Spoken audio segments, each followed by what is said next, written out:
इस युद्ध के लिए ये कुरुक्षेत्र की भूमि उचित क्यों है? सर्वप्रथम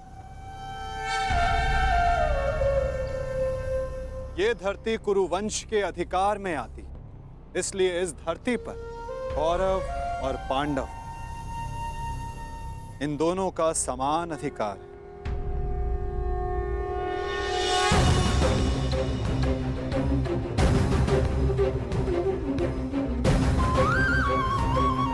ये भूमि, ये पवित्र स्थल देव नदी सरस्वती के दक्षिण और दृश्यवाही के उत्तर दिशा में आता है। ये भूमि, ये भगवान परशुराम के यज्ञ कुंडों से घिरा हुआ है और उन भगवान परशुराम के 3 शिष्य भी इस युद्ध में भाग ले रहे हैं। महर्षि कुरु ने बरसों तक इस भूमि को जोता और देवों से यह वरदान प्राप्त किया कि जो भी इस भूमि पर मृत्यु प्राप्त करेगा उसे मुक्ति मिलेगी, स्वर्ग मिलेगा।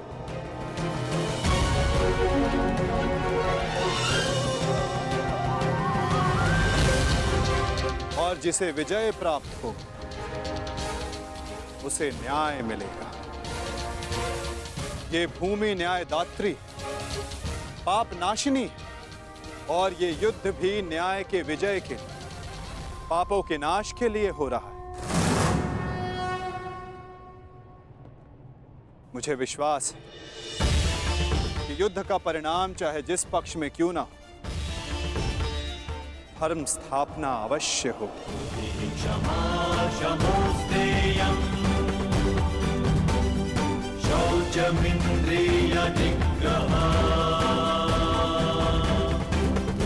आज से 1 सप्ताह के बाद युद्ध की तिथि निर्धारित हुई। दोनों ही पक्षों के पास युद्ध की तैयारियां करने के लिए 1 सप्ताह का समय है।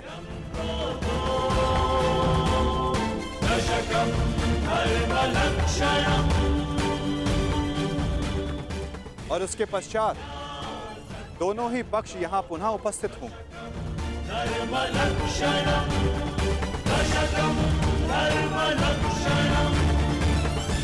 युद्ध के नियम निर्धारित करें, फिर आरंभ होगा महाभारत का।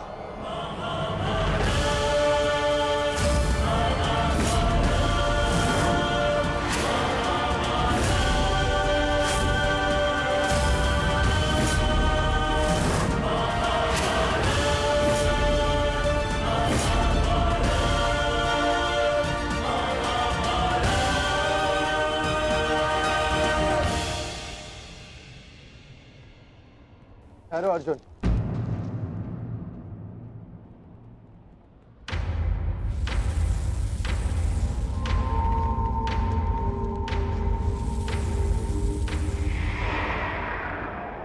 युद्ध से पहले भी आप हमारे श्रद्धेय थे, युद्ध में भी होंगे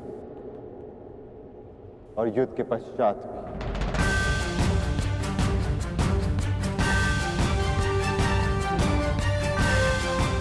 प्रणिपात। आयुष्मान भव।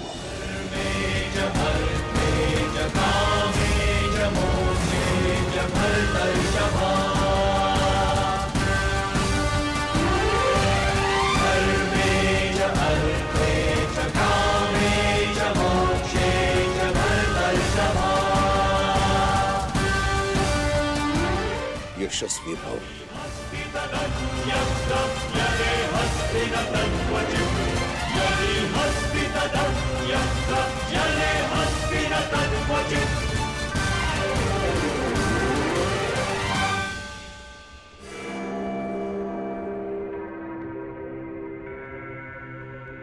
ये क्या था पितामह, जिन्हें हम युद्ध में परास्त करके उनका अंत करना चाहते हैं, उन्हें आप लंबी आयु का आशीर्वाद दे रहे हैं? ये दुर्योधन जब छोटे आशीर्वाद मांगे तो उनको आशीष देना बड़ों का कर्तव्य है। तुम यदि अपने ज्येष्ठ युधिष्ठिर से आशीर्वाद मांगोगे तो अवश्य तुम्हें आशीर्वाद देगा। इतनी बड़ी सेना है तुम्हारे पास, मेरे केवल एक आशीर्वाद देने से तुम अपना आत्मविश्वास खो बैठे। तुमने जो चाहा तुम्हें मिला, वो सब कुछ तुम्हारे पास है जो तुम्हें चाहिए। मैं तुम्हारे पक्ष में इस युद्ध में खड़ा हूं, परंतु पांडवों को भी मेरे आशीर्वाद का अधिकार है।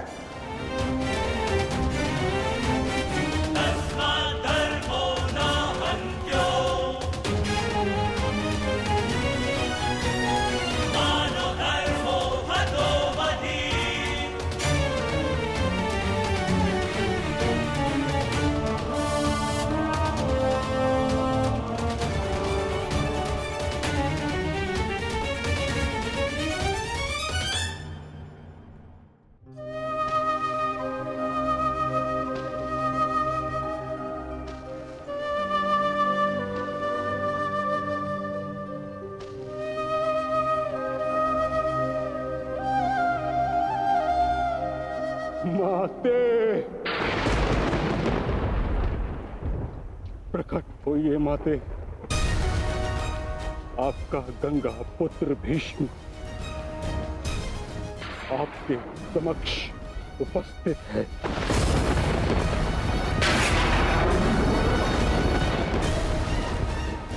क्या मेरी आवाज आप तक नहीं पहुंच रही?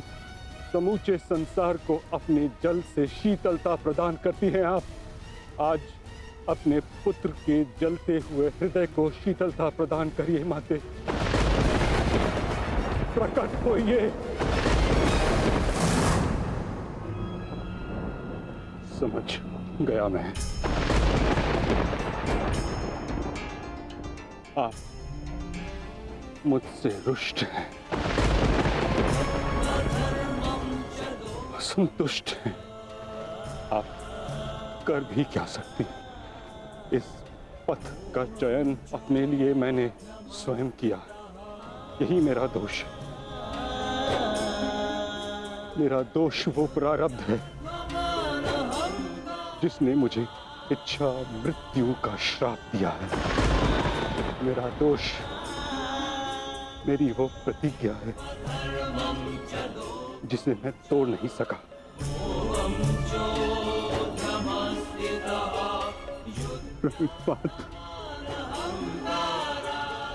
आज आपका ये पुत्र आपके आशीर्वाद के बिना ही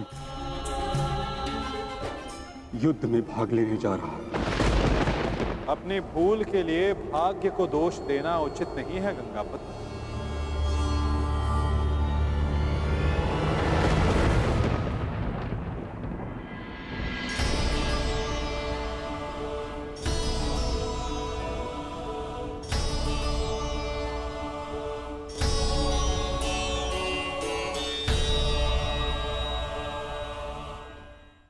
योद्धा को इस अवस्था में देखना भी तो उचित नहीं वासुदेव। मेरे समक्ष केवल एक योद्धा ही कहां खड़ा है? मैं तो उस पुत्र को, उस पितामह को देख रहा हूं जिसकी दृष्टि में अपराध बोध है और मन में पश्चाताप की अग्नि। सत्य कहा आपने। आप एक योद्धा को नहीं, एक अभागे को देख रहे हैं। मुझसे बड़ा अभागा इस संसार में कौन होगा? एक ऐसे युद्ध में भाग लेने जा रहा हूं जहां मेरे ही वंश के लोग एक दूसरे के रक्त के प्यासे हैं। भाइयों में प्रेम की जगह प्रतिशोध है, अहंकार है। बाण किसी ओर से भी चले, छाती मेरी ही छलनी होगी। रक्त किसी का भी बहे, हृदय मेरा रोएगा। और मैं इस अनर्थ को रोकने के लिए कुछ भी नहीं कर सकता। जब आप रोक सकते थे तब आप मौन रहे गंगापुत्र।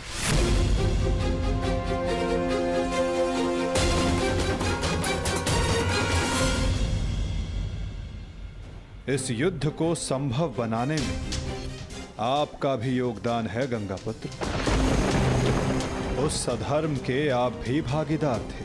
भागीदार नहीं वासुदेव, विवश था मैं अपने वचन से, अपनी प्रतिज्ञा से बंधा हुआ था। आपकी प्रतिज्ञा हस्तिनापुर के सिंहासन की रक्षा करना थी। और हस्तिनापुर एक वस्तु, एक राज्य नहीं, एक सोच थी जो भारत में धर्म का उदय कर रही थी। वचन या प्रतिज्ञा कभी उस कारण से अधिक बड़ी नहीं होती जिसके लिए प्रतिज्ञा ली गई है। आपकी प्रतिज्ञा का कारण था हस्तिनापुर की सुरक्षा, अपने वंश का यश, और आज आपकी प्रतिज्ञा हस्तिनापुर को, आपके वंश को कहां ले आई है गंगापुत्र? आपने हस्तिनापुर को ऐसा राजा दिया जो अपनी ही प्रजा के अश्रु नहीं देख सकता, ऐसा युवराज दिया जो अपनी ही भ्राताओं की संपत्ति से द्वेष रखता है। आपके इस वचन ने एक स्त्री का भरी सभा में सबके समक्ष मान मर्दन होने दिया।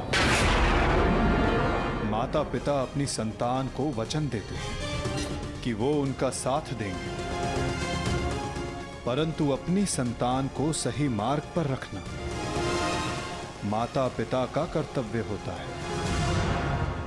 यदि उचित समय पर आपका धनुष उठा होता, आपने अपना स्वर उठाया होता, तो आज संपूर्ण भारत महाभारत की चौखट पर ना खड़ा होता गंगापुत्र।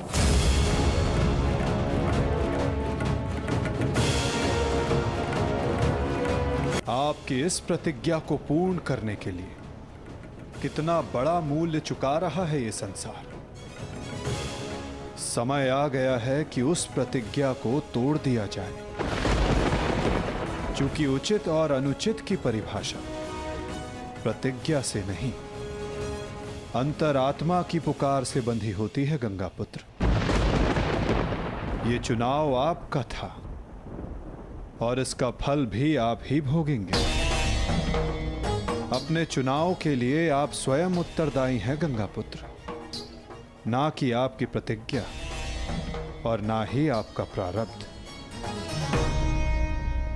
ठीक कहा आपने वासुदेव। मैं अपने चुनाव का उत्तरदायित्व अपने सर लेता हूं। मेरा चुनाव है कि मैं अपना वचन तोड़ नहीं सकता। निराशा हुई मुझे ये जानकर। कदाचित इसके लिए पांडव आपको क्षमा कर दे, कदाचित याज्ञसेनी आपको क्षमा कर दे, कदाचित मैं आपको दोषी ना मानूं, परंतु इतिहास आपको इसके लिए कभी क्षमा नहीं करेगा गंगापुत्र।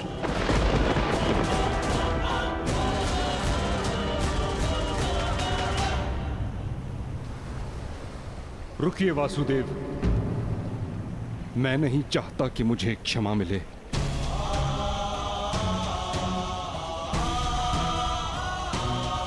वचन पूर्ण करने का पुण्य मुझे मिले न मिले, परंतु मौन रहने का दंड मुझे अवश्य मिलना चाहिए। मैं अपने निर्णय से असंतुष्ट हूं, परंतु इस बात का मुझे संतोष है कि पांडवों के पास वो अस्त्र है जो मुझे मेरी प्रतिज्ञा और मेरे श्राप से मुक्ति दिला सकता है।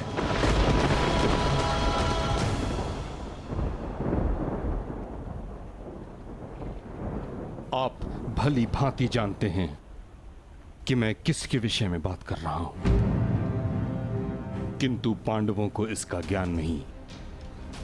उनका मार्गदर्शन आपको करना होगा वासुदेव। भीष्म नामक समस्या का समाधान आप उनको सुझाएंगे। समाधान अपने गंतव्य तक पहुंचने को है गंगापुत्र।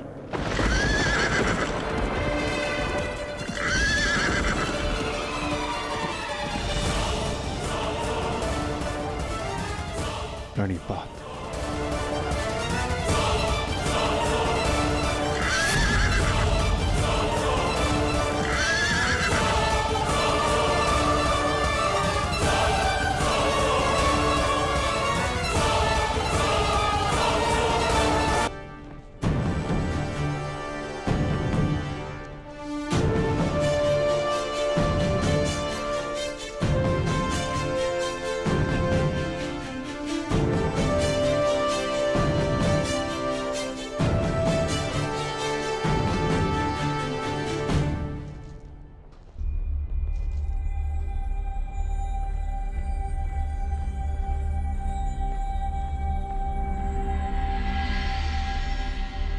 पिताश्री,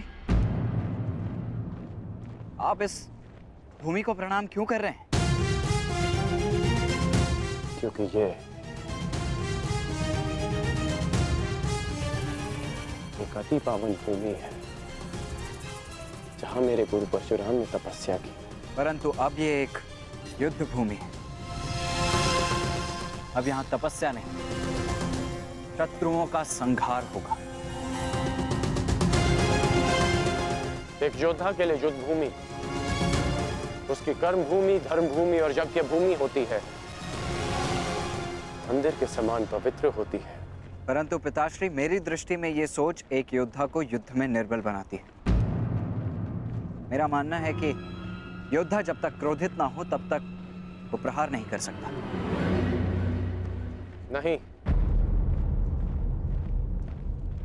क्रोध में किया गया प्रहार शत्रु से अधिक स्वयं को हानि पहुंचाता है।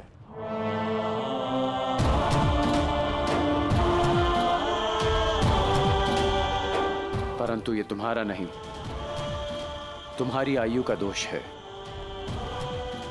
जब मैं भी तुम्हारी आयु का था तो ऐसा ही सोचता था। मेरे भीतर भी यही आक्रोश, यही क्रोध था।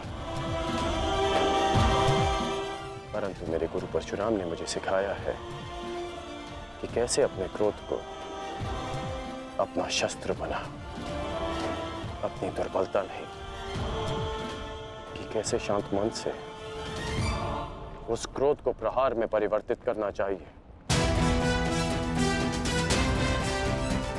पुत्र, जब भी शत्रु सामने हो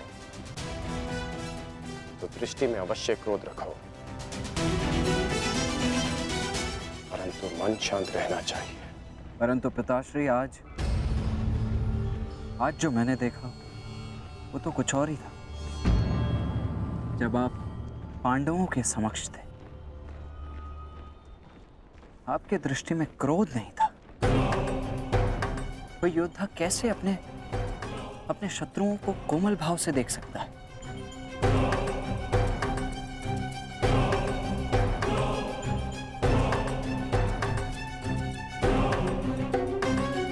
आवश्यक नहीं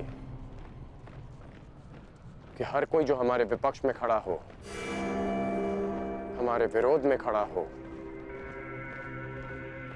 वो हमारा शत्रु हो।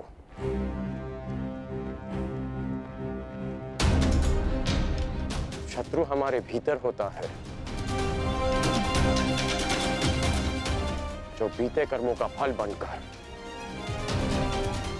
हमें सर्प की भांति डसता है। इसमें कोई संदेह नहीं कि भीम सबसे बली है, प्रबल योद्धा है। परंतु यह भी निश्चित है कि कुमार धृष्टद्युम्न रणनीति में सबसे कुशल और प्रहार में सबसे गतिमान है। परंतु एक सेना के दो सेनापति कैसे हो सकते हैं धर्मराज? अब आप ही बताइए कि किसे सेनापति चुना जाए।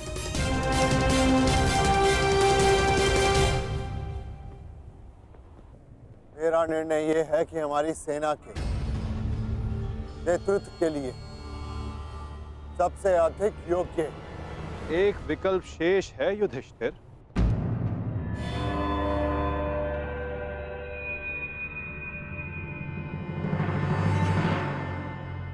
कौन वासुदेव? सेनापति पद के लिए भीम से अधिक कुशल और कौन हो सकता है?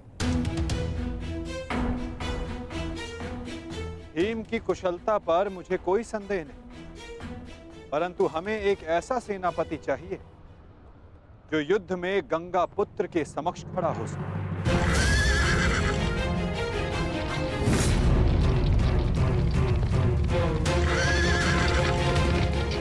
वो जिनके कारण युद्ध में विजय हमारी हो, और वो केवल एक ही जो कौरवों के सेनापति गंगापुत्र भीष्म का सामना कर सकती है।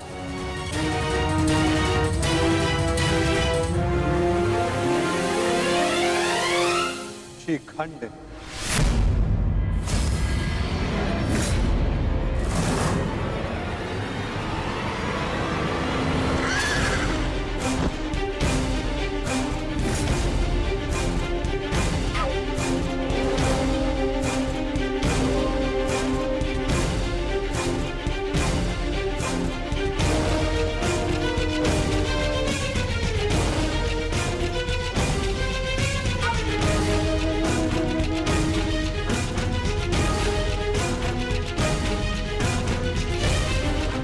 प्रणिपात, ये युद्ध केवल आपका नहीं, मेरा भी है। हर उसका है जिसको कौरवों के अन्याय से कष्ट हुआ है। और मैं वचन देती हूं, कौरवों को परास्त करने के लिए मैं पूरा प्रयास करूंगी। हर हर महादेव! हर हर महादेव! हर हर महादेव! हर हर महादेव! हर हर महादेव!